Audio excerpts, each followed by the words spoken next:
السلام عليك يا أبا عبد الله من الشيطان الرجيم بسم الله الرحمن الرحيم الحمد لله الذي لا يبلغ مدحته القائلون ولا يحصي نعماءه العادون ولا يعدي حقه المجتهدون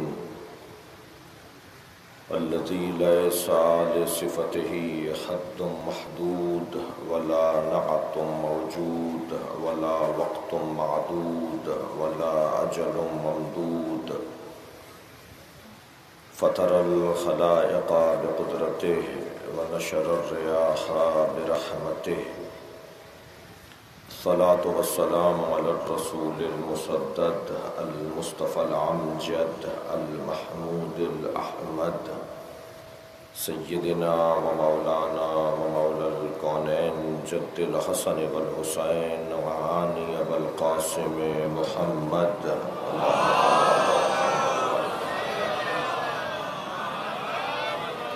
وآله الطيبين الطاهرين المعصومين الذين قال الله إنما يريد الله ليذهب عنكم الرجس أهل البيت ويطهركم تطهيرا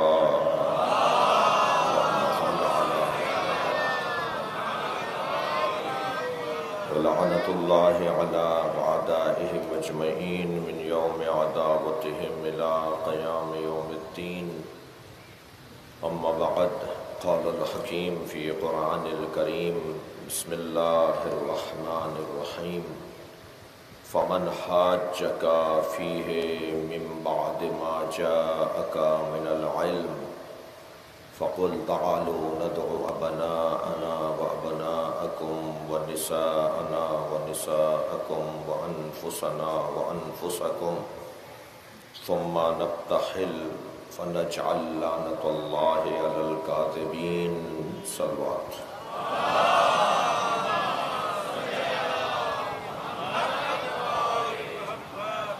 سورہ مبارکہ آل عمران آیت کا نشان ہے 61ویں آیت۔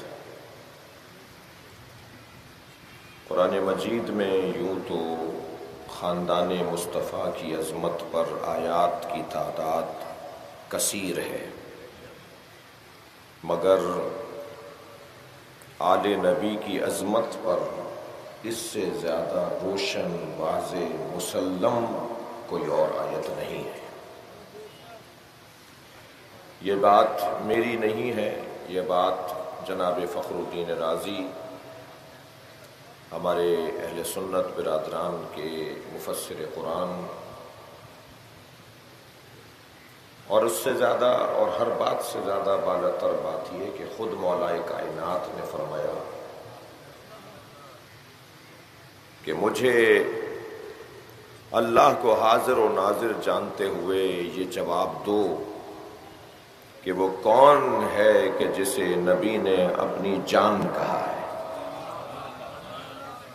اور پھر یہ کہہ کر آپ نے اس آیت کی تلاوت فرمائی کہ تم نے اس آیت کو قرآن میں پڑھا ہے جس میں اللہ نے اپنے حبیب سے کہا، اب ترجمہ سنیے، جس میں اللہ نے اپنے حبیب سے کہا فمن حاجک فیہ من بعد ما جاءک من العلم، اے میرے حبیب علم آ جانے کے بعد اگر کوئی کٹ حجتی کرے، کوئی بحث کرے، کوئی ضدیت کرے، کوئی انکاری رہے، دلیل نہ ہونے کے باوجود بھی تسلیم نہ کرے، پہلا پیغام تو یہی ہے، ہم سب کو ابناء الدلیل ہونا چاہیے، یا بات منوائیے یا بات مانیے، یا دلیل دیجیے یا دلیل لیجیے، گفتگو،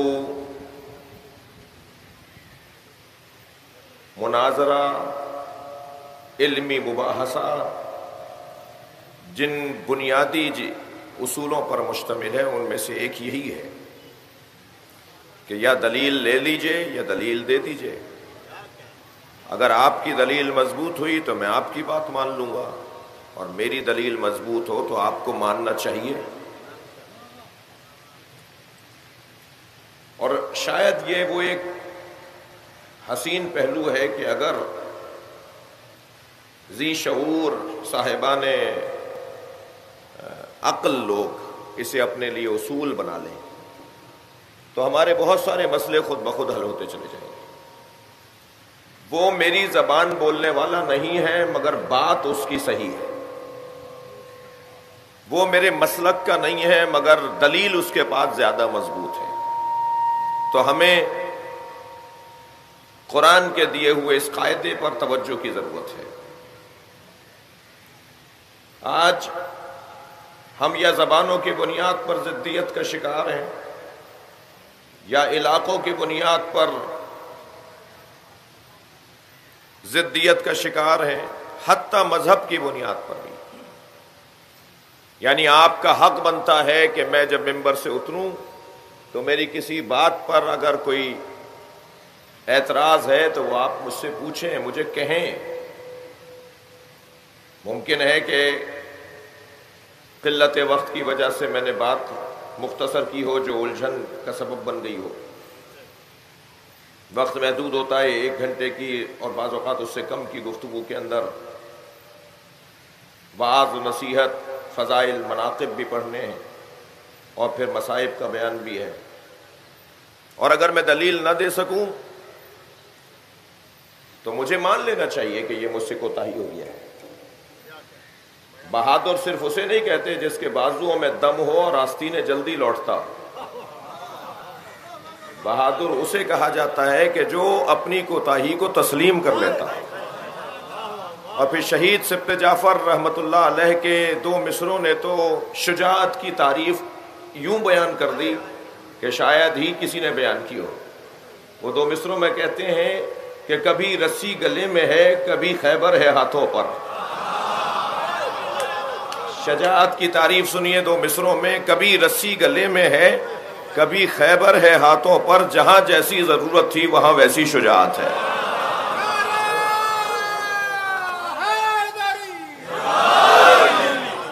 تو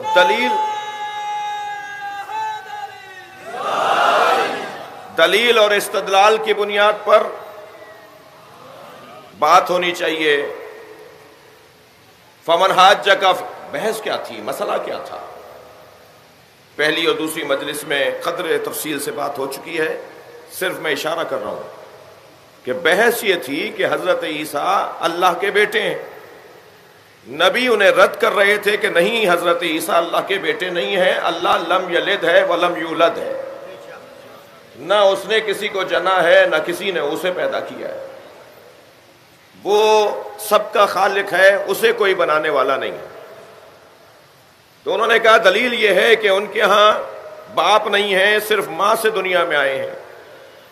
تو وہ جو روح القدس، وہ جو اللہ کا ملک روح پھونکنے کے لیے آیا تھا، گویا معاذ اللہ وہ اللہ کی ولدیت تھی، اور معاذ اللہ اللہ نے پیدا کیا ہے، اللہ کی اولاد ہے۔ تو حضرت سرکار نے فرمایا، سرکار دو جہاں نے فرمایا اگر یہی دلیل ہے تو حضرت آدم کے تو ماں بھی نہیں ہے، تو کیا تم حضرت آدم کو اللہ کا بیٹا کہتے ہو؟ یا تو وہی نظریہ وہاں بھی ہونا چاہیے۔ یہ کیا بات ہوئی کہ یہاں پسند کی بات ہے تو ہماری بات ہے تو اس کو مان لیا جائے، اور یہ بات ہماری نہیں ہے تو اسے تسلیم نہ کیا جائے۔ لیکن اس کے بعد انہوں نے دوسری دلیل یہ دی کہ وہ اللہ کے سب سے پہلے بندے ہیں، ماں کی گود میں بول رہے تھے کہ میں اللہ کا بندہ ہوں۔ تو سرکار نے فرمایا ان کان للرحمن ولد، اگر رحمان کے لیے کوئی ولد ہوتا فانا اول العابدین، تو میں مصطفیٰ اللہ کا سب سے پہلا بندہ ہوں۔ یہ قرآن مجید میں سرکار نے قرآن کی آیت، اور یہ کوئی دلیل نہیں ہوئی ہے کہ اگر وہ اللہ کے بندے ہیں تو بس وہ اللہ کے بیٹے ہیں۔ یہ جب بحث نتیجے تک نہیں پہنچی، ضدیت کا شکار ہو گئے اور مان نہیں رہے تھے سرکار کی بات کو، اور اپنی بات پہ ڈٹے ہوئے تھے، تو سرکار نے کہا یا مانو ورنہ اب ہم، توجہ چاہوں گا، مباحثہ اور مناظرہ نہیں جس میں تم ماننے کو تیار نہیں ہو، اب ہم مباہلہ کریں گے۔ مباہلہ کہتے ہیں اللہ کی بارگاہ میں اپنی عرضی کو رکھ دینا اور اللہ سے طلب تائید کرنا.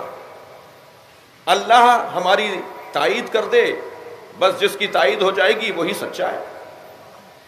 خود یہ مطالبہ نبی کی طرف سے ہونا نبی کی رسالت پر ایک دلیل ہے. توجہ چاہوں گا، سرکار دو جہاں کے سچے نبی ہونے کی ایک دلیل ہے. اور مباہلہ ثم نبتہل، سرکار فرما رہے عیسیٰ کریمہ میں، پھر ہم مباہلہ کریں گے، اللہ کے سامنے رکھ دیں گے، یا اللہ تو فیصلہ کر، یہ سچے ہیں یا ہم سچے ہیں. اچھا دیکھیے، جو اپنے خاندان کو اللہ کی وحدانیت پر قربان کرنے کو تیار ہو، اس سے اچھا اور صحیح اور سچا نبی کون ہوگا؟ کہ میں اللہ کی وحدانیت کی خاطر مباہلہ کرنے کو تیار ہوں، پھر اللہ سے کہیں گے لعنت آئے. تو اسقف نے یہ کہا جو ان کا سربراہ تھا کہ اگر کل مصطفیٰ اپنی امت کے کچھ لوگوں کو لے آئے تو ہم مباہلہ کر لیں گے. ٹھیک ہے جی، کل تم تعالوا ندعو ابناءنا وابناکم، نبی نے فرمایا ہم اپنے بیٹے لاتے ہیں، تم اپنے بیٹے لاؤ. ونساءنا ونساءکم، ہم اپنی بیٹیاں لاتے ہیں، تم اپنی بیٹیاں لاؤ. وانفسنا وانفسہم وانفسکم، ہم اپنے جیسے لاتے ہیں، تم اپنے جیسے لے کر آؤ. یہ وہ پوائنٹ ہے، یہ وہ نقطہ ہے جس میں مولا کائنات اپنے سینے پر ہاتھ رکھ کے فرماتے ہیں میں ہی وہ اکیلا ہوں جسے نبی نے اپنے جیسا کہا.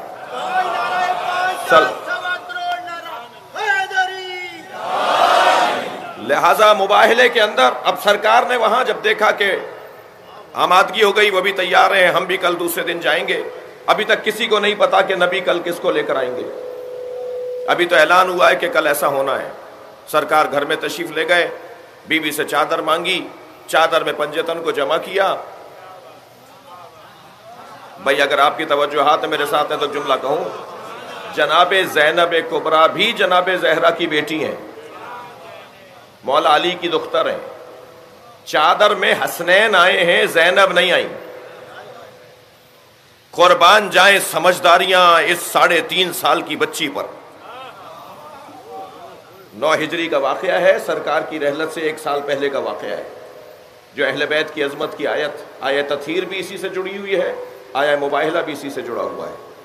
جی امام حسن آئے چادر میں نانا کے ساتھ، نانا نے چادر میں لے لیا. حسین آئے چادر میں لے لیا. پھر مولا کائنات آئے، نبی سے اجازت مانگی میں بھی چادر میں آ جاؤں، چادر میں آ گئے. پھر جناب زہرا جنہیں پہلے سے پتا ہے کہ بابا نے مجھ سے چادر اس لیے مانگی ہے، وہ آئیں، وہ بھی چادر میں آ گئے. حضرت ام سلمہ جیسی نبی کی زوجہ ام المومنین رضی اللہ تعالی عنہ نے فرمایا یا رسول اللہ میں بھی آ جاؤں، تو آپ نے چادر کا کونا کھینچ کے فرمایا تم خیر پر ہو مگر اہل بیت میں نہیں ہو. ہاں یہ کیا فرق ہے ازواج میں اور ان پنجتن میں؟ ذرا صلوات پڑھے محمد و آل محمد.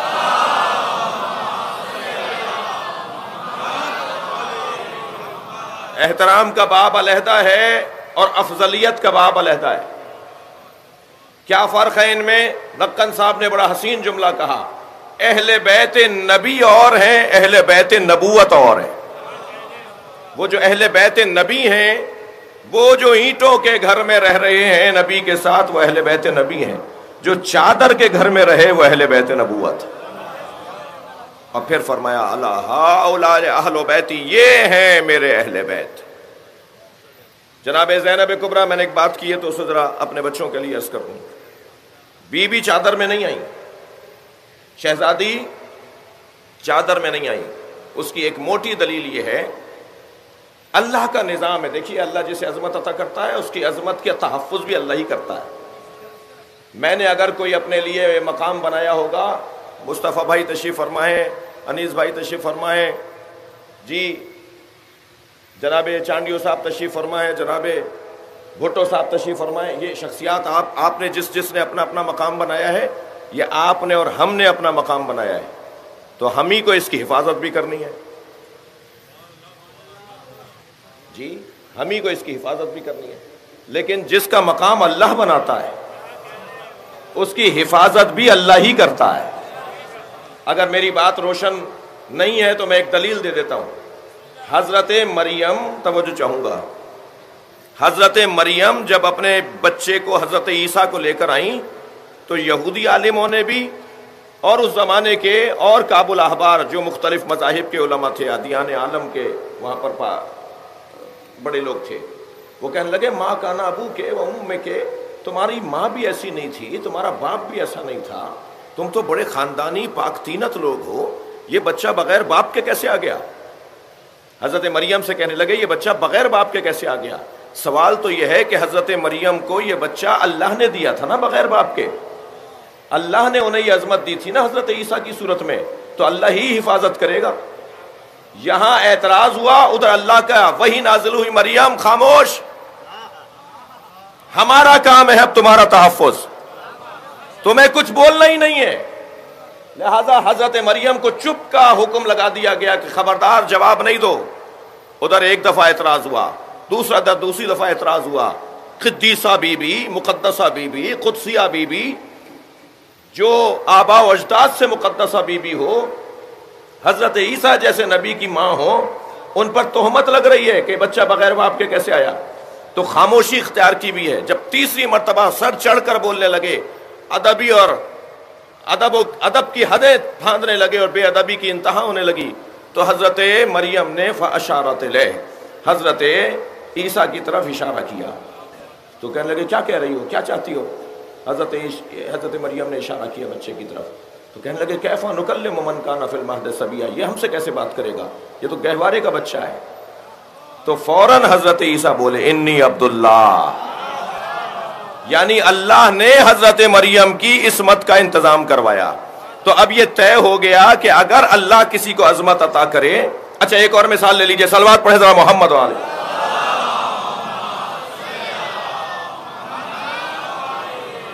کیا ہوا تھا؟ حضرت یوسف کو بلا لیا زلیخا نے اپنے حجرے میں۔ سورہ یوسف کو پڑھنے کے حوالے سے بھی کچھ آداب ہیں، خاص طور پر وہ جو ایک آیت ہے نا ہے تلک، جس میں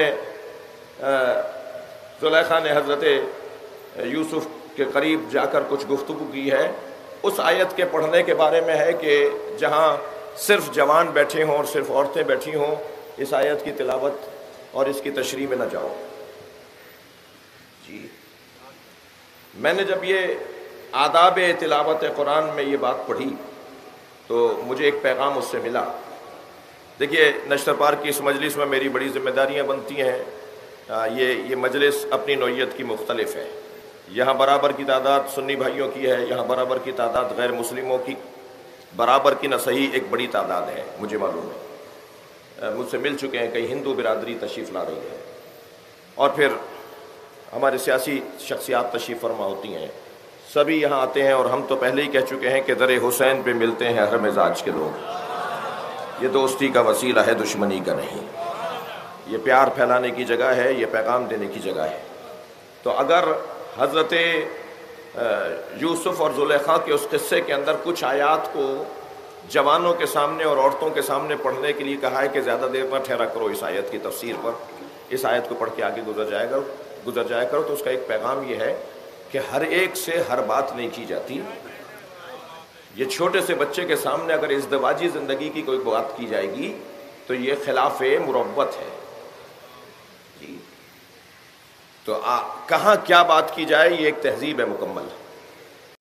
تو جب حضرت یوسف کو حجرے میں بلا لیا، ظاہر پالا تھا انہوں نے، وہ تو ان کو اس نگاہ سے دیکھتے تھے جیسے ایک ماں ہوتی ہے۔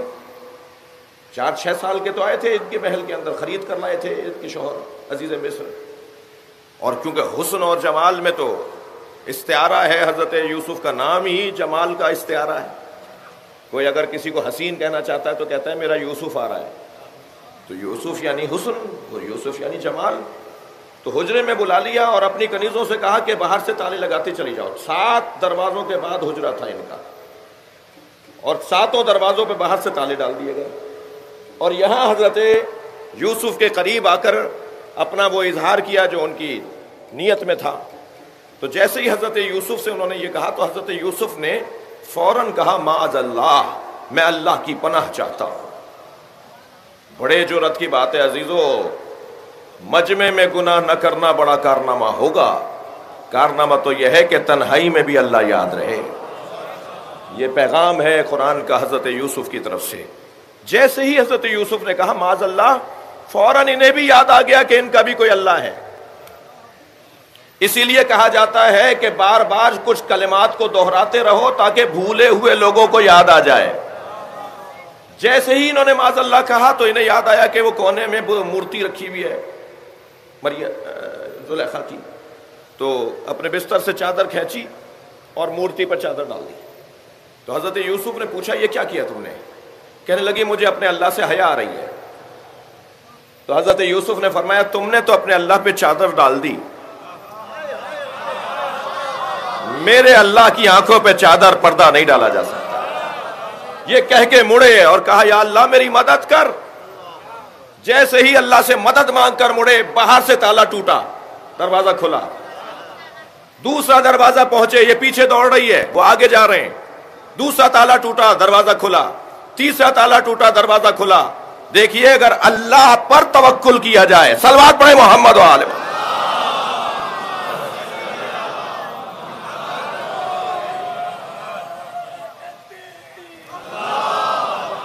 مختصر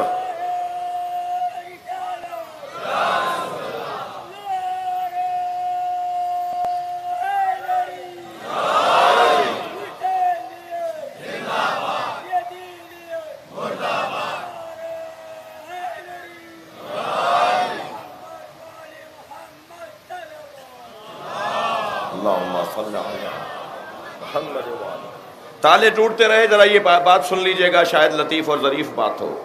اور ہر تالا ٹوٹتا رہا، اور حضرت اب دیکھیے اللہ کیسے مدد کرتا ہے جو اللہ سے رجوع کرتا ہے۔ اور ایک مرتبہ وہ آخری دروازہ جو 7واں دروازہ تھا، اچھا 7 کی تعداد میں حکمت بہت زیادہ ہے۔ خانہ کعبہ کے طواف بھی 7، صفا و مروہ کے درمیان چکر بھی 7، ہفتے کے دن بھی 7۔ 7 کی تعداد میں بڑا اثر ہے۔ شاید میرے اور آپ کی زندگی میں اگر یہ 7 مکمل ہو جائیں تو بہت ساری چیزیں خود بخود مکمل ہوتی چلی جائیں گی۔ 7 ہی کوششیں تو کرنی ہے۔ تو ایک مرتبہ جب 7واں دروازہ پہنچا اور حضرت یوسف قریب پہنچے تو وہ تالا قصدن اللہ نے دیر سے توڑا۔ بھائی آزمائش کے بغیر ہم عظمت کیسے دیں گے؟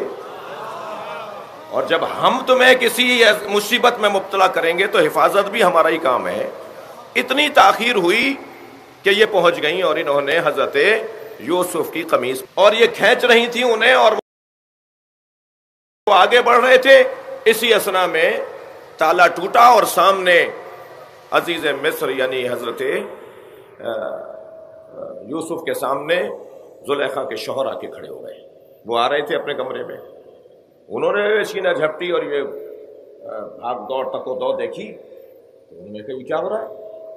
اب دیکھیے دنیا دار لوگوں کا مزاج دیکھیے، جو کام اللہ کی خاطر نہیں ہوتا اس پہ شیطان حاکم ہوتا ہے۔ توجہ چاہوں گا، جیسے ہی اس نے کہا نا یہ کیا ہو رہا ہے، تو یہ جنہوں نے بلایا تھا اپنے حجرے میں کہنے لگی اس نے مجھ پہ حملہ کیا تھا۔ بات ہی پلٹ دی۔ حضرت یوسف نے آسمان کی طرف دیکھتے ہوئے کہا یا اللہ میری مدد کر۔ یہاں حضرت یوسف کو وہ عزیز مصر، میں نے تو تمہیں بچوں کی طرح پالا تھا، میں تو تمہیں اپنی اولاد کی طرح سمجھتا تھا، تم میری ہی زوجہ کے حجرے میں اس نیت سے چلے گئے۔ ایک اللہ کا نبی ہے، معمولی وجود نہیں ہے۔ مجھے اور آپ کا اگر یہ مرحلہ آ جائے تو کیا یہ اللہ کا نبی ہے؟ ایک مرتبہ جیسے ہی اس نے کہا کہ میں نے تو تمہیں اس طرح سے نہیں پالا، میں نے تو تمہیں اپنی اولاد کی طرح رکھا، اب تہمت لگ رہی ہے، ادھر تہمت لگا رہی ہے، ادھر تہمت کو تسلیم کیا جا رہا ہے۔ عزیزان گرامی، ماحول کا اثر لینے والا کوئی اور ہوتا ہے، اور ماحول کے مطابق چلنے والے اور ہوتے ہیں اور ماحول کے خلاف چلنے والے اور ہوتے ہیں۔ اللہ نے کیا انتظام کیا، جب یہ شور مچنے لگا، آوازیں بلند ہونے لگیں، تو برابر والے حجرے میں خود اسی زلیخا کی بہن ان سے ملنے کے لیے دربار میں ٹھہری ہوئی تھی اور اس کی گود میں دودھ پیتا ہوا بچہ تھا۔ بہت دیر لگائی میں نے اس مثال کے دینے میں، اپنے بچے کو گود میں اٹھا کر دوڑی اپنے کمرے سے اور باہر آ کر کھڑی ہو گئی جہاں یہ منظر بنا ہوا تھا۔ تو ایک مرتبہ حضرت یوسف فرمانے لگے کہ اللہ میرا جانتا ہے، اللہ میرا گواہ ہے، کہ میرا ایسا کوئی ارادہ نہیں تھا، یہ مجھ پہ تہمت لگ رہی ہے۔ تو اب اللہ کا انتظام دیکھیے کیا ہوا، جیسے حضرت مریم کی گود میں حضرت عیسیٰ بولے، ایسے زلیخا کی بہن کی گود میں وہ بچہ بولا جو نبی نہیں ہے، جو اللہ کی طرف سے کوئی رسول نہیں ہے۔ قرآن نے پکار کر کہا کہ وہ بچہ بولا، شہدہ شاہد من اہلہا، صلوات پڑھے ذرا محمد و آل محمد۔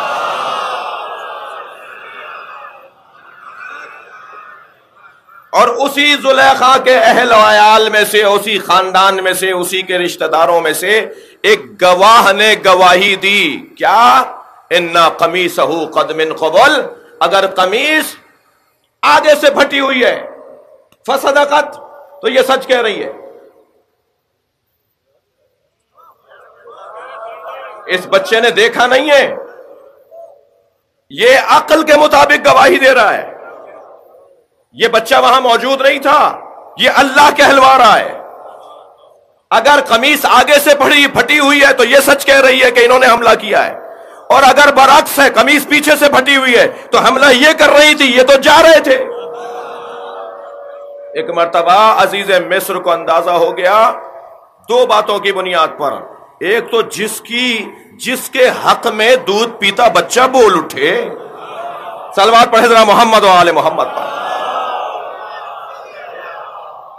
اس سے زیادہ سچا اور کون ہوگا؟ دوسرا، اسے اندازہ ہو گیا عزیزان گرامی کہ دلیل بہت محکم اور مضبوط ہے۔ میں نے بہت دیر لگائی ایک جملہ کہنے کے لیے، بعض اوقات ایک جملے کے لیے آدھے گھنٹے کی تمید باندھنا پڑ جاتی ہے، اور دلیل یہ، جملہ یہ کہ اللہ جسے عظمت عطا کرتا ہے، عظمت کی حفاظت کا انتظام بھی اللہ کرتا ہے۔ کبھی حضرت یوسف کی عظمت کا انتظام اللہ کرتا ہے، کبھی حضرت مریم کی عظمت کا انتظام اللہ کرتا ہے۔ اب جب دربار میں سیدہ نے جا کر مطالبہ کیا اور حسنین نے جا کے گواہی دی، تو کوئی بڑھ کر کہے نا کہ ماں کے حق میں بچوں کی گواہیاں پہلے قرآن میں موجود ہیں۔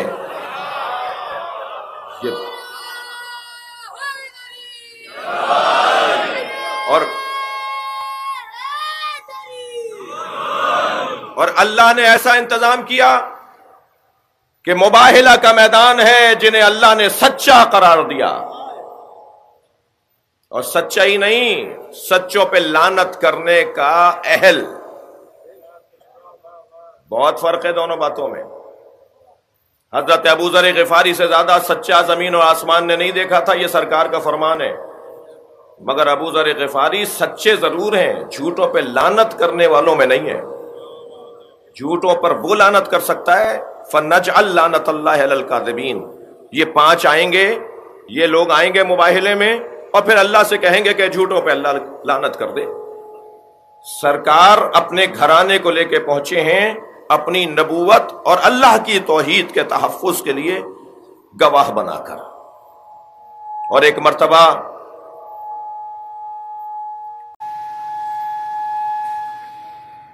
ایسا ہی ہوا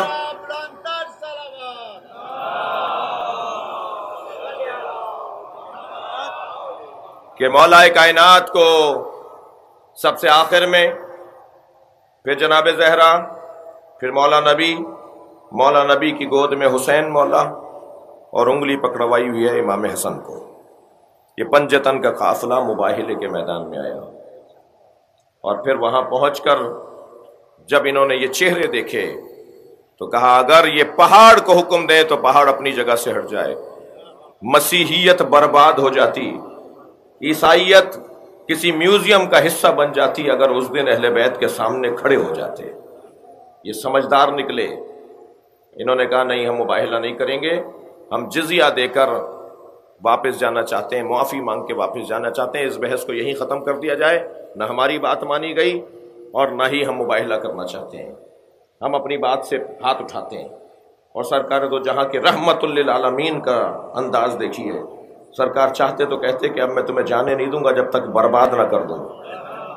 نبی چاہتے، کیونکہ اتنا اہتمام کے ساتھ سارا کام ہوا ہے، مگر نبی نے جانے دیا۔ جانے اس لیے دیا کہ اسلام زور کی اور عذاب کی بنیاد پر نہیں پھیلا ہے، اختیار اور دلیل کی بنیاد پر پھیلا ہے۔ تم آج نہیں مان رہے ہو، کل مانو گے۔ لہذا سورہ مبارکہ زخرف کی آیت، ان من اہل الکتاب اہل لیومنن بہ قبل موتہ ویکون علیہم شہیدا، سورہ زخرف کی آیت، کہ اہل کتاب یعنی عیسائی نہیں مریں گے مگر وہ ایمان لا کر مریں گے۔ تو کتنے عیسائی مر رہے ہیں جو رسول پر ایمان لائے بغیر مر رہے ہیں؟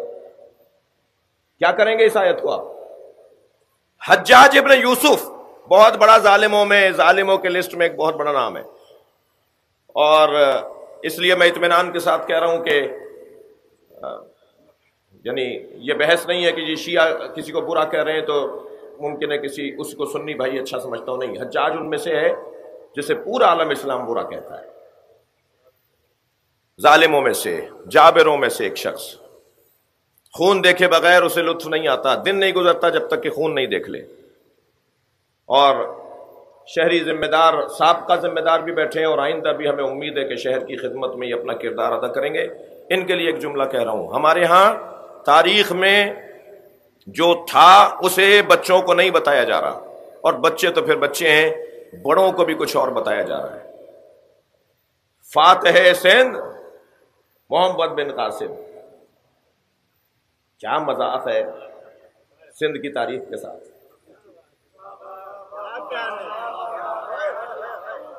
حجاج ابن یوسف کا سپہ سالار ہے قاسم، محمد بن قاسم۔ مجھے نہیں معلوم کہ مجھے اس کے بدلے میں کیا دینا پڑ جائے گا، لیکن بات کرنے کی ہے۔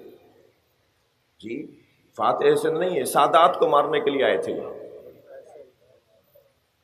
سندھ میں زیادہ تر جو سادات کے مزارات بنے ہوئے ہیں نا، یہ آپ ٹھٹے کے علاقے میں زیادہ جا کے دیکھیں گے، کیونکہ جنگ بھی یہیں ہوئی تھی سمندر کے کنارے۔ جی ٹھیک ہے، حضرت عبداللہ شاہ غازی کے قاتلوں میں محمد بن قاسم کا نام نہیں ہے، کیونکہ عبداللہ شاہ غازی اور اس میں کوئی 15 سال کا فرق ہے، دور وہی ہے، لیکن حضرت عبداللہ شاہ غازی کو بھی جو مارنے آئے وہ حجاج کے لوگ ہی مارنے آئے۔ محمد بن قاسم نے انہیں نہیں مارا، لیکن اور بہت سارے سادات کو محمد بن قاسم نے سندھ میں مارا ہے، دور وہی ہے۔ اور فاتح سندھ نہیں تھے، فاتح سادات تھے۔ مثلا اگر میں بہت کہا جائے گا تو یہ کہا جائے گا سادات کو فتح کرنے آئے تھے، سادات وہاں سے ہجرت کر کے آ رہے تھے۔ حجاج ابن یوسف کے زندان میں سن لیجئے ایک جملہ، 3000 سیدانیاں تھیں جو قید میں تھیں، مومنین کی خواتین تھیں، اور جس میں سینکڑوں سادات تھیں، سیدانیاں تھیں، اور بہرحال ایک لمبی داستان۔ حجاج ابن یوسف اپنے دربار میں بیٹھا ہے، جو مطلب میرا کہنے کی بات تھی، کہنے لگا قرآن کی اس آیت نے میری کمر ٹیڑھی کر دی۔ قرآن تو یہ کہہ رہا ہے کہ ان من اہل الکتاب الا لیؤمنن بہ قبل موتہ ویکون علیہم شہیدا، کوئی بھی اہل کتاب اور عیسائیوں میں سے نہیں ہوگا مگر یہ کہ وہ مرنے سے پہلے مومن ہو جائے گا۔ تو یہ تو عیسائی مومن نہیں ہو رہے، اچھا مزاج کے مطابق کہنا ہے مار دو سب کو، یہ اسلام قبول کیے بغیر دنیا سے جا رہے ہیں، قرآن کہہ رہا ہے کہ یہ مسلمان ہو کر دنیا سے جائیں گے۔ تو وہاں شہر ابن حوشب نامی ایک راوی بیان کرتا ہے کہ میں دربار میں بیٹھا تھا، تو جب میرے سامنے یہ بات کی تو میں نے کہا حجاج تم پریشان کیوں ہو رہے ہو اس بات پر؟ اس سے مراد یہ نہیں ہے جو تم سمجھ رہے ہو۔ ایک زمانہ آئے گا کہ جب حضرت عیسیٰ کا نزول ہوگا اور حضرت عیسیٰ امام مہدی کے پیچھے نماز پڑھیں گے، اور حضرت عیسیٰ کے نماز پڑھنے پر ساری دنیا کے مسیحی مسلمان ہو جائیں گے، اور حضرت عیسیٰ ان کے اسلام پر گواہ بنیں گے، دنیا میں کوئی غیر مسلم باقی نہیں رہے گا۔ یہ کہہ رہی ہے یہ آیت۔ کہنے لگا یہ بات کہاں سے لے کر آئے ہو؟ بات تو تھی سننے کی۔ کہنے لگا یہ بات کہاں سے لے کر آئے ہو؟ تو کہا آج صبح میں محمد ابن علی ابن زین العابدین کی خدمت میں تھا، امام باقر۔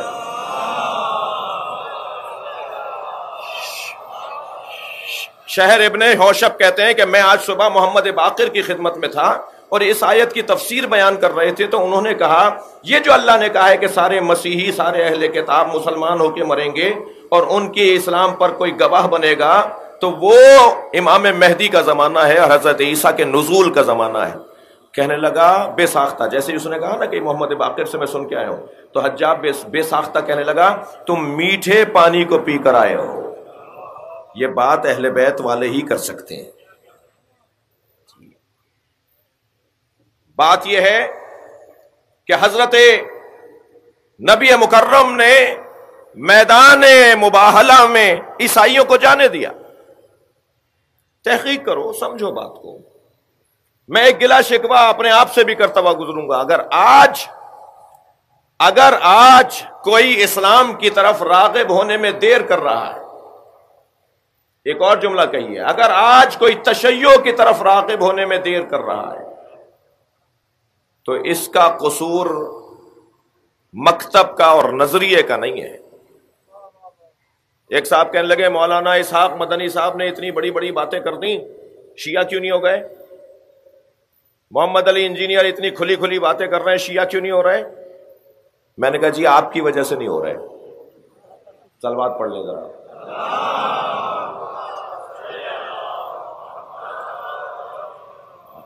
خفا ہو گئے آپ تھوڑے سے مجھ سے، نہیں ہوئے ہیں تو ایک بلند صلوات پڑھ لیجیے.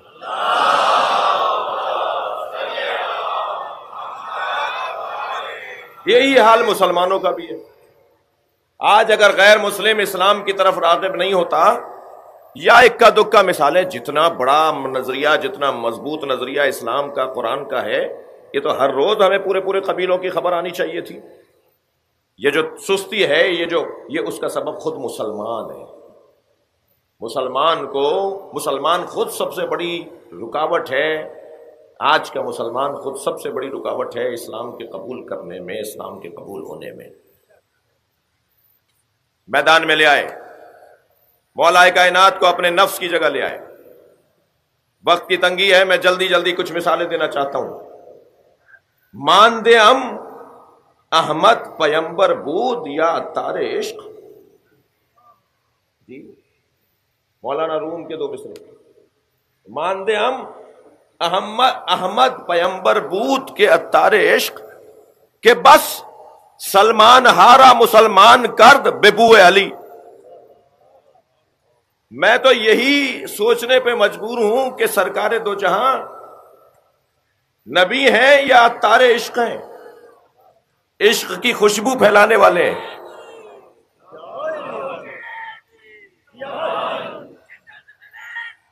صلوات پڑھ لیں گے محمد و آل محمد پر. بھائی صلوات پڑھ لیجئے محمد و آل محمد پر.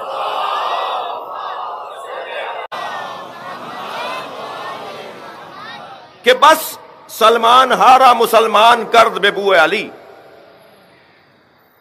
نبی نے علی کی خوشبو سے، عطار کہتے ہیں خوشبو بنانے والے کو، جی سرکار نے علی کو سجایا ہے، علی کو سینچا ہے. جو مشک مصطفی ہے نا، اسے علی کہتے ہیں. علی کی خوشبو سے لوگوں کو اسلام کی طرف راغب کیا ہے. اور یہ ذہن میں رہے کہ علی ہے. تمام تر شخصیات کے احترام کے ساتھ، مگر مولا کائنات کا مقام کچھ اور ہے. میں صرف تسلی کے لیے ایک جملہ حضرت ابو بکر کا سنا رہا ہوں. حضرت ابو بکر فرماتے ہیں لم تلد النساء مثل علی ابن ابی طالب. کائنات میں کوئی عورت ہی نہیں ہے جس نے علی جیسا بچہ جنا ہو. صلوات پڑھیں گے محمد و آل محمد پر.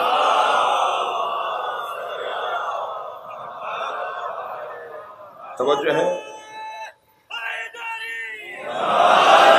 اب وہ جو بوئے علی ہے، مجھے معاف کریں گے، کوئی شاید آدھا گھنٹہ لگا دیا میں نے اس مطلب تک آنے میں. وہ جو بوئے علی ہے، وہ جو خوشبو علی ہے، وہ جو علی کی طرف جاذبیت اور کشش ہے علی کے نام میں، وہ سرکار نے بنائی ہے. اللہ نے اس کے اوپر اہتمام کیا ہے. عشق دیکھیے آپ کیسا ہے. سرکار جب سونے جاتے تھے تو سب سے آخر میں علی سے ملتے تھے، اور جب سو کر اٹھتے تھے تو پہلا سوال کرتے تھے میرا علی کہاں ہے. جب آپ بیمار ہوئے، کئی مرتبہ کی مثالیں ہیں کہ سرکار کو تب کی کیفیت ہوئی، اور اس میں بھی ہمارے لیے بڑے پیغامات. تو اگر آپ کسی ایسی کیفیت میں ہوتے تھے کہ آپ کی چشمہائے مبارک بند ہوتی تھی، تو جیسے ہی کھولتے تھے کہتے علی کہاں ہے. جب یمن بھیجا مولا علی کو، تو روانہ کرتے وقت دونوں ہاتھوں کو اٹھا کر کہا اللہم لا تمتنی حتی نرا. یا اللہ اس کے آنے سے پہلے مجھے موت نہ دینا، میں اسے دیکھے بغیر دنیا سے جانا نہیں چاہتا۔ جب سرکار مدینہ منورہ پہنچے مکہ المکرمہ سے، تو آپ نے ہر ایک کو دوسرے کا بھائی بنایا۔ تاریخ اسلام کا بڑا حسین باب ہے، باب اخوت۔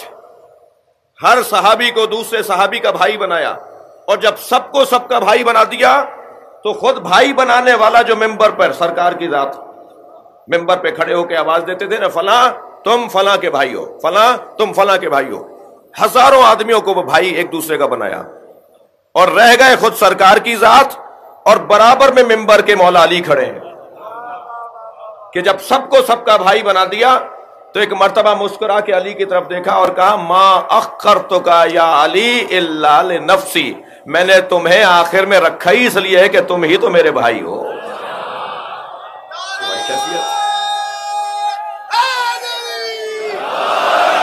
اور فرمایا یا علی انت اخی فی الدنیا والآخرہ، یا علی تم دنیا میں بھی میرے بھائی ہو اور آخرت میں بھی میرے بھائی ہو۔ یہ سب اسی دنیا میں بھائی رہیں گے، مگر میرا رشتہ تمہارے ساتھ آخرت میں بھی باقی رہے گا۔ اور فرمایا، اور مولا کائنات کا عشق بھی نبی سے کیسا، نبی کی رحلت کے 3 سال کے بعد کسی صحابی نے کہا یا علی آپ کے بال سفید ہو گئے ہیں، خضاب کر لیجئے۔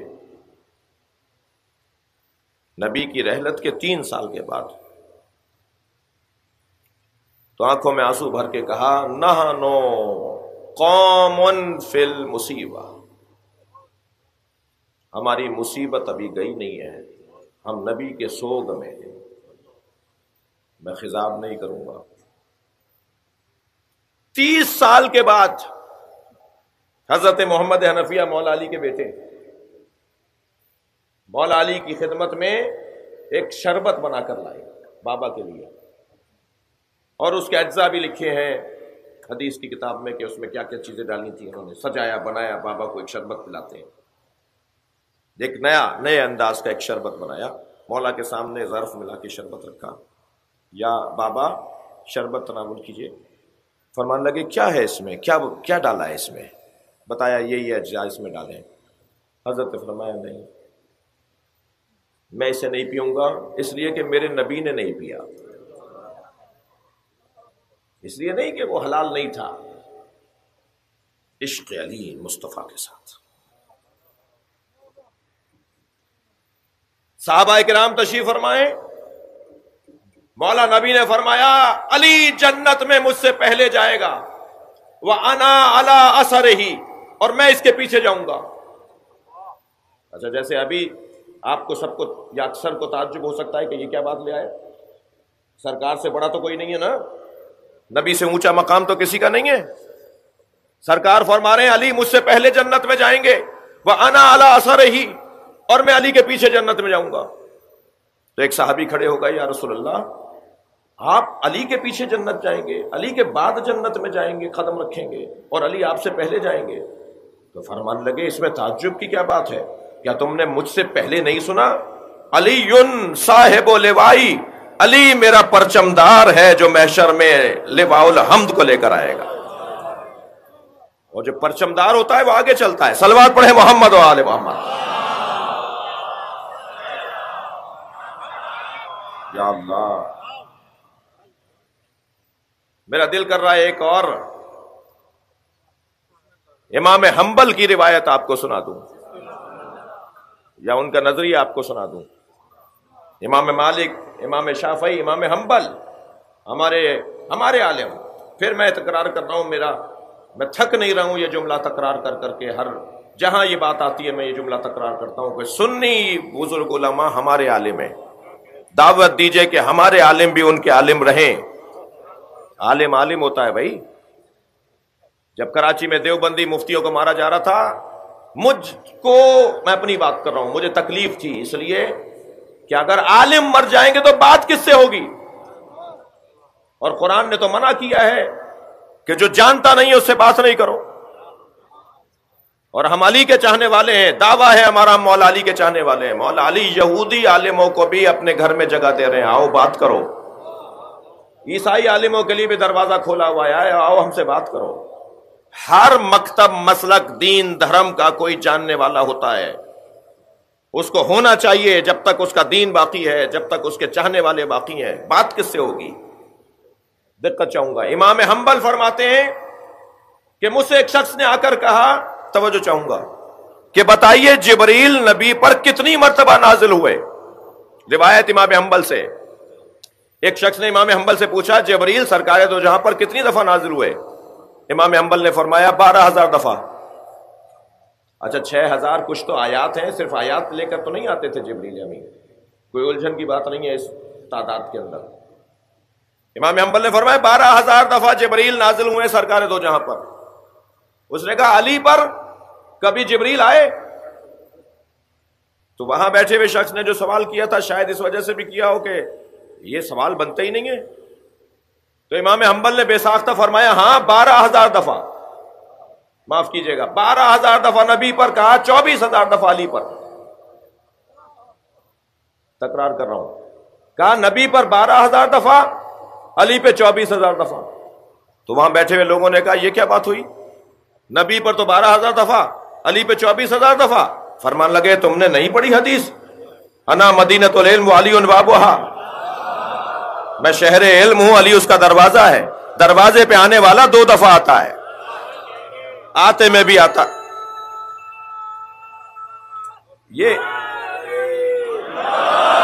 یہ بزرگوں کا انداز، یہ بزرگوں کا طریقہ، یہ مولا کائنات کی محبت دلوں میں ڈالنے کا۔ وقت تنگ ہو گیا، امام اعظم ابو حنیفہ فتویٰ دیا انہوں نے کہ زید شہید کا ساتھ دینا واجب ہے، جس کی بنیاد پر ابو جعفر منصور دوانقی نے انہیں قید میں ڈال دیا۔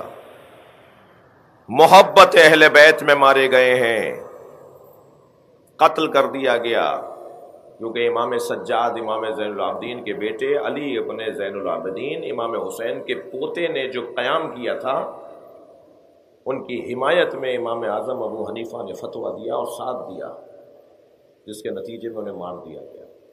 امام نسائی سیاح ستہ، 6 بڑے معتبر ناموں میں سے ایک نام امام نسائی کا ہے، انہیں اتنے کوڑے مارے گئے، 1 ہفتے کے اندر وہ زخموں کی تاب نہ لا کے شہید ہو گئے۔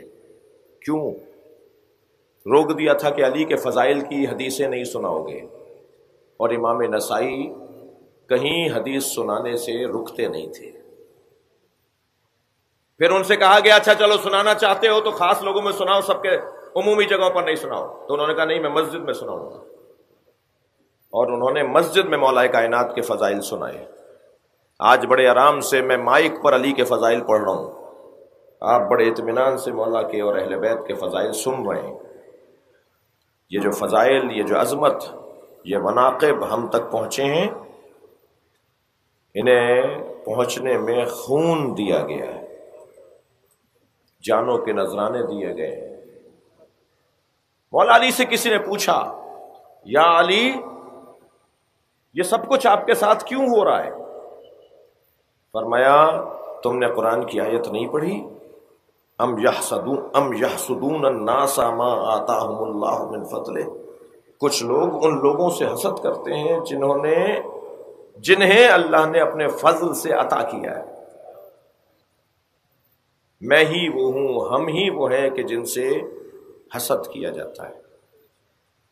بڑی طویل داستانیں ہیں، صرف مطلب ہمارا یہ ہے کہ یہ ذکر آسانی سے نہیں پہنچا ہے، قربانیوں کے بعد پہنچا ہے۔ وقت تنگ ہو گیا، ورنہ میں چند مثالیں اور دیتا۔ خواجہ حسن بصری جیسے عالم دین وہ فرماتے ہیں کہ میں علی کا نام اگر لوں گا تو مجھے دربار سے اٹھا دیا جائے گا۔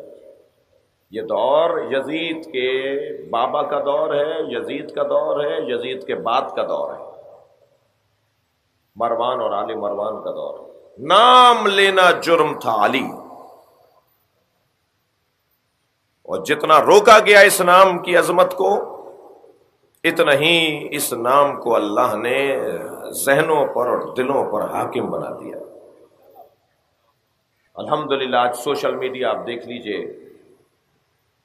آج ہمارے سلام ہو ہمارے سنی بھائی علماء پر اس وقت جس انداز سے فضائل اہل بیت پڑھے جا رہے ہیں اور بیان کیے جا رہے ہیں، اب سے 10 سال پہلے 5 سال پہلے یہ کیفیت نہیں تھی۔ مقام اور عظمت اہل بیت کی قربانیاں، کچھ عرصے پہلے تک غلط فہمی پھیلائی گئی کہ رونا بدعت ہے۔ آج الحمدللہ مولانا طارق جمیل صاحب بھی ہوں، انجینئر محمد علی صاحب بھی ہوں، مفتی اسحاق صاحب بھی ہوں، میں ان کے نام اس لیے لے رہا ہوں کہ جو تھا، جو لکھا ہوا تھا، وہ انہوں نے بیان کر دیا۔ آج یہ سارے دیوبندی اور اہل حدیث علماء کرام، بریلوی علماء کرام، مولانا ڈاکٹر طاہر القادری، یہ خود روتے ہیں جب مولا حسین کے مصائب پڑھتے ہیں۔ یعنی بریلوی علماء بھی اور دیوبندی اور اہل حدیث علماء کی طرف سے بھی یہ بات اب روشن ہو گئی ہے، اور الحمدللہ امت اہل بیت سے پیار کی طرف جا رہی ہے، اور جتنا اہل بیت سے رغبت بڑھتی چلی جائے گی اتنا میرا مسلمانوں کا فائدہ ہے۔ سالم ترین وجود۔ آج 6 محرم ہے، میرے جو سنی بھائی سیاستدان تشریف فرمائے ہیں، غیر مسلم بھائی کچھ بیٹھے ہیں، میں ان سے کہوں گا کہ آج بر صغیر پاک و ہند کی رسم ازا کے مطابق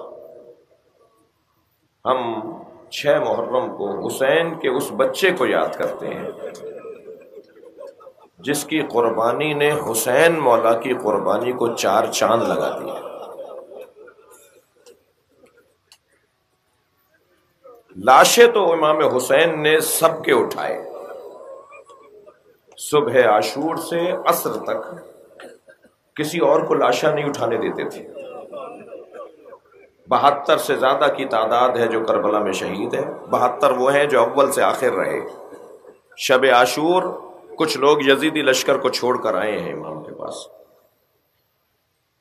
کوئی لاشا کسی اور کو نہیں اٹھانے دیتے تھے، حتیٰ جب ایک غلام کا لاشا امام نے اٹھایا نا تو آگے بڑھ کر مولا عباس نے فرمایا، مولا یہ لاشا میں اٹھا لوں؟ فرمایا نہیں، یہ میری محبت میں مارا گیا ہے۔ اللہ اکبر۔ 56 سال کی عمر ہے کربلا میں امام حسین کی، ہر لاشا خود اٹھایا ہے۔ میں اور آپ اپنے عزیزوں کے 2 لاشیں بھی اٹھائیں نا تو 4 دن تک ہمیں کوئی چیز اچھی نہیں لگے گی۔ لالا کی گنج شہیدہ میں ترتیب سے رکھتے تھے، لائن سے رکھتے تھے لاشیں، کیونکہ ابھی مرحلہ یہ صرف حسین کا لاشا ہے جو پامال ہوا ہے۔ جو امام حسین کے لاشے پہ گھوڑے دوڑائے نا وہ صرف امام حسین کا لاشا ہے۔ سارے لاشیں لالا کے حسین نے رکھے، مگر عزاداروں 3 لاشوں پہ حسین خود بہت روئے۔ وہ کریم مولا، وہ نبی کا نواسا حسین۔ سنیں گے وہ 3 لاشیں کون سے ہیں؟ ایک عباس کا لاشا، اجرکم اللہ، آپ کی آوازیں بلند ہو رہی ہیں، اللہ آپ کو کسی غم میں نہ رلائے سوائے غم اہل بیت میں، ہمیں رونے رلانے والوں میں قرار دے۔ اپنے بھائی عباس علمدار کربلا، ان کا لاشا امام حسین اٹھا کر لائے اور روتے ہوئے لاشا اٹھاتے ہیں، رکھ دیتے ہیں، اس لیے کہ وصیت یہ ہے کہ میرا لاشا خیمے نہ لے جائیے گا۔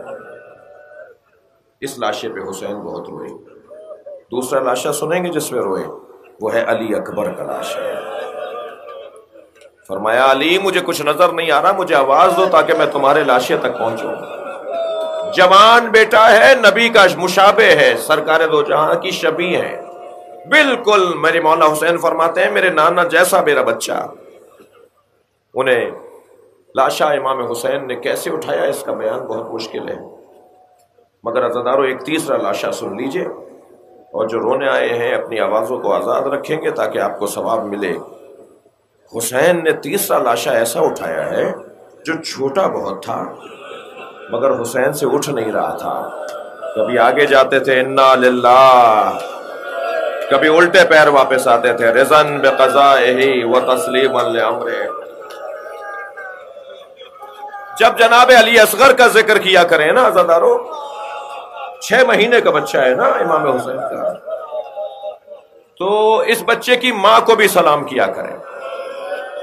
کربلا کے میدان میں امام حسین کی دو زوجائیں ہیں، ایک حضرت علی اکبر کی مادر گرامی ام لیلہ بی بی، اور ایک حضرت ام رباب جناب علی اصغر اور جناب سکینہ کی ماں۔ یہ دو بیویاں، دو زوجائیں امام حسین کی کربلا میں ہیں، اور دونوں بیویوں نے اپنے بچے قربان کیے، اور دونوں بنی ہاشم سے نہیں تھی، سیدانیہ خاندان کی نہیں تھی، دونوں باہر کی تھیں، مگر قربان جائیے ان کی تربیت کہ کس انداز سے دونوں نے اپنے بچوں کو سجایا سنوارا ہے۔ فرماتے ہیں مجھے وہ گھر اچھے لگتے ہیں، مجلس میں خواتین بھی بیٹھی ہیں، مجھے وہ گھر اچھے لگتے ہیں جن گھروں میں رباب اور سکینہ نامی عورتیں ہوتی ہیں۔ کسی نے پوچھا مولا آپ ان ناموں والی بیویوں کو دعا کیوں دے رہے ہیں؟ فرمایا رباب نے وفاداری کا حق ادا کر دیا، اور سکینہ 4 سال کی بچی ہونے کے باوجود کبھی سفر میں کوئی شکوہ نہیں کیا، کبھی میری بیوی کی زبان پر کوئی ایسا لفظ نہیں آیا جو حسین کی بیٹی ہونے کے شایان نشان نہ ہو۔ اللہ کا شکر ادا کرتی رہی۔ بلکہ میں نے ایک بزرگ عالم دین سے جملہ سنا کہ سکینہ 4 سال کی بچی کیا ہوتی ہے بھائی؟ ماں باپ گود میں اٹھاتے ہیں 4 سال کی بچی کو۔ 4 سال کی یہ بچی کو دیکھ دیکھ کر جناب زینب کہتی تھی مجھے حوصلہ مل رہا ہے۔ اللہ اکبر! جب یہ اتنی سی بچی اتنی حوصلے والی ہے، بڑوں کو ہمت بندھاتی تھی یہ بچی۔ فرماتے ہیں مجھے وہ گھر اچھے لگتے ہیں جہاں سکینہ اور رباب نامی عورتیں ہوتی ہیں۔ تو سلام اس ماں پر بھی ہو جس نے اس بچے کو سنوار کر، اجلا سا کرتا پہنا کر، بال جھنڈولوں میں کنگھی کر کے، آنکھوں میں سرما لگا کر، آستینوں کو لوٹ کر امام حسین کی گود میں دے دیا۔ اور میر انیس کہتے ہیں کہ جب سجا کر سنوار کر اپنا بچہ حسین کی گود میں دیا نا، تو حسین مولا کی گود میں دیتے ہوئے علی اصغر کی پیشانی کا بوسہ دے کر کہا اگر جنت میں دادی زہرا پوچھیں تیری ماں نے تیرا منہ کیوں نہیں دھلایا تو کہہ دینا میری ماں کے پاس پلانے کو پانی نہیں تھا۔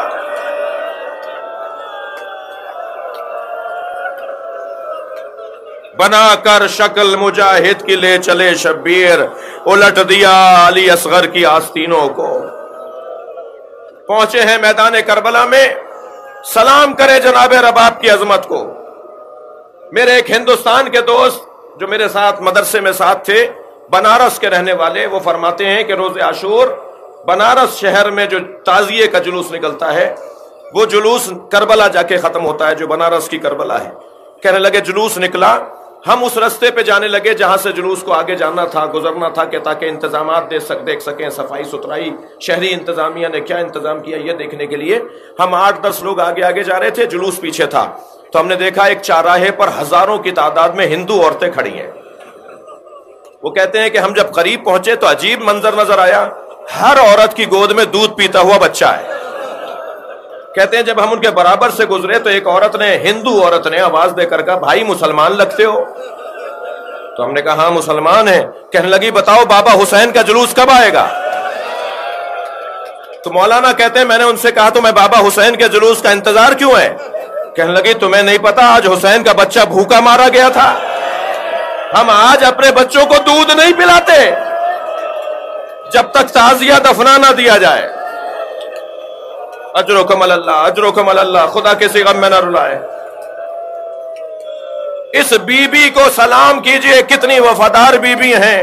بہت رو لیا گریا ہو گیا، ایک روایت اور سن لیجئے۔ جب 11 محرم کو اسیروں کا قافلہ کوفہ لے جایا جا رہا تھا، بیویوں کو اسیر بنا لیا، اہل بیت کے ہاتھوں میں رسیاں ڈال دیں، شہیدوں کے لاشیں رکھے ہوئے ہیں۔ تو امام حسین کے لاشے پہ جب جناب رباب آئی نا تو امام حسین کے لاشے پہ دھوپ آ رہی تھی، میدان میں لاشا چھوڑ کر گئے تھے، لاشا دفنانے نہیں دے رہے تھے اور اپنے کشتوں کو اٹھا کر لے گئے تھے۔ تو جناب رباب نے امام حسین کا جب بے گورو کفن لاشا دھوپ میں دیکھا نا تو کہنے لگی میرے والی میں کچھ کر نہیں پا رہی، مگر آپ سے ایک عہد کر رہی ہوں جب تک زندہ رہوں گی کبھی سائے میں نہیں بیٹھوں گی، میں ہمیشہ دھوپ میں بیٹھوں گی آپ کی اس تکلیف کو ذہن میں رکھ کر۔ لہذا مقتل کی تاریخ کی روایات ہیں کہ جناب رباب 4 سال ظاہراً زندہ رہیں، واقعہ کربلا کے بعد روزانہ روتی تھی، روزانہ یاد کرتی تھیں اپنے بچے کو، اپنی بچی کو، جی اور امام حسین کو، اور دھوپ میں بیٹھتی تھیں۔ ابو حمزہ صومالی ایک صحابی، ایک تابعی ہیں، تابعین میں سے ہیں ابو حمزہ صومالی، جن کے دعائیں ابو حمزہ صومالی آپ ماہ رمضان میں پڑھتے ہیں۔ وہ کہتے ہیں کہ واقعہ کربلا کے بعد میں امام سجاد کی خدمت میں کچھ سوالات لے کر گیا، کچھ آیات کی تفسیر سمجھنے کے لیے گیا۔ کنیز نے مجھے صحن خانہ سے گزار کر امام سجاد کے حجرے تک پہنچایا۔ جب میں صحن سے گزر رہا تھا تو میں نے دیکھا کہ ایک بی بی ہے جو برقع پہنے دھوپ میں بیٹھی ہے۔ کہتے ہیں میں نے بہت دیر تک امام سے سوالات کیے، جب واپس مجھے کنیز نے صحن سے گزارا تو میں نے دیکھا دھوپ ڈھل گئی ہے، مگر وہ بی بی وہاں سے اٹھ کر وہاں جا کر بیٹھ گئی جہاں دھوپ آ گئی ہے۔ جہاں پہلے بیٹھی تھی وہاں سایہ آ گیا ہے، دھوپ دوسری طرف چلی گئی ہے تو وہ دھوپ میں جا کے بیٹھ گئی۔ ابو حمزہ کہتے ہیں میں کھڑا ہو گیا تو امام سجاد کی آواز آئی، امام حجرے کے دروازے پہ کھڑے ہیں، میں صحن سے گزر رہا ہوں، دروازے کی طرف جا رہا ہوں، تو امام سجاد کی آواز آئی ابو حمزہ کیوں کھڑے ہو، ابو حمزہ کیوں رک گئے ہو؟ تو میں نے ہاتھ جوڑ کر کہا مولا شاید کسی غلطی پر آپ نے اپنی کنیز کو سزا دی ہے، اسے دھوپ میں بٹھا دیا ہے، مولا میری وجہ سے اسے معاف کر دیجئے، مدینے کی گرمی بڑی شدید ہے۔ امام کی آنکھوں میں آنسو آ گئے، فرمایا ابو حمزہ میری ماں رباب ہے، میرے بابا حسین سے وعدہ کر کے آئی ہیں، یہ دھوپ میں بیٹھتی ہیں۔ بس مجلس مکمل کر رہا ہوں۔ ابو حمزہ چلے گئے، امام سجاد برابر میں آ کر بیٹھے، جیسے بچے ماں کے برابر میں بیٹھتے ہیں نا، یہ ذہن میں رہے حقیقی ماں نہیں ہے۔ امام سجاد کی جو واقعی ماں ہے وہ جناب شہر بانو ہے، یہ جناب علی اصغر کی ماں ہے، ماں کا درجہ رکھتی ہیں، ماں کا حق رکھتی ہیں امام سجاد پر۔ برابر میں آ کے بیٹھے، کہنے لگے اماں اب تو غیر بھی کہتے ہیں کہ سائے میں جا کے بیٹھ جائیے۔ تو کانپتی ہوئی آواز میں، نحیف سی آواز میں کہا ہورملہ مارا گیا جس نے میرے بچے کے گلے پہ تیر مارا۔ امام سجاد نے پیغام بھیجا حضرت مختار کو، بس مجلس مکمل۔ اے مختار تم قاتلان حسین کو پکڑ کر گرفتار کر رہے ہو، اگر ہورملہ گرفتار ہو جائے اور وہ مارا جائے تو ہمیں خبر ضرور کر دینا تاکہ میری ماں سائے میں آ کے بیٹھنے لگے۔ ان کی آرزو یہ ہے کہ جب تک وہ نہیں مارا جائے گا میں کیسے بیٹھوں۔ خبر آئی کہ ہورملہ کو مار دیا گیا، تمام بیویوں کو امام سجاد نے جمع کیا کہ چلیے چلیے اماں رباب کو سائے میں لے کر آئیں۔ ایک بی بی نے ایک بازو پکڑا، دوسری بی بی نے دوسرا بازو پکڑا، دھوپ میں سے سائے میں لے کر آ رہے تھے تو مدینے سے کربلا کا رخ کر کے کہا میں نے آپ سے وعدہ کیا تھا جب تک زندہ رہوں گی کبھی سائے میں نہیں بیٹھوں گی۔ اے میرے والی ایک جانب میرا وعدہ ہے، دوسری جانب ایک معصوم امام کا حکم ہے، میرے وعدے کی لاج رکھ لینا۔ بس یہ کہہ کر 2 قدم آگے بڑھی، گردن ڈھلکنا شروع ہوئی، آواز آئی انا للہ، رباب دنیا سے چلی گئی۔ یہ ہے حسین کی زوجہ کی قربانی۔ الا لعنت اللہ علی قوم الظالمین۔